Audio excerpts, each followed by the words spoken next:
Europe জুড়ে ভয়াবহ দাবানলে বাড়ছে উদ্বেগ। প্রবল বাতাস ও শুকনো আবহাওয়ায় একের পর এক এলাকায় ছড়িয়ে পড়ছে আগুন।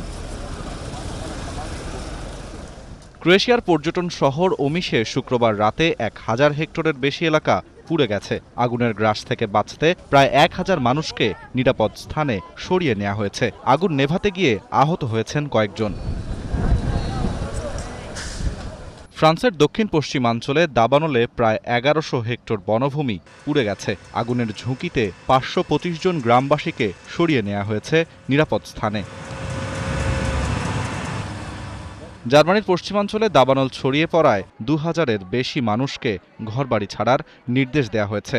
আগুন নিয়ন্ত্রণে ফায়ার সার্ভিসের পাশাপাশি উপর থেকে হেলিকপ্টারে পানি ছিটাচ্ছেন উদ্ধারকর্মীরা।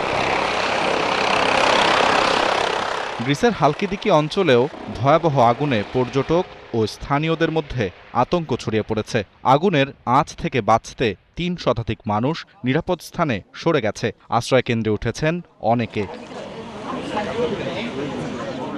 স্পেনের উত্তর পূর্বাঞ্চলে দাবানলে ৮,০০০ হেক্টরের বেশি এলাকা পুড়ে গেছে। আগুনের ঝুঁকিতে থাকা ৯ শতাধিক মানুষকে সরিয়ে নেওয়া হয়েছে। ঐতিহাসিক স্থাপনাগুলো রক্ষায় সরিয়ে নেওয়া হয়েছে আরাগনের প্রথম ৩ রাজার দেহাবশেষ।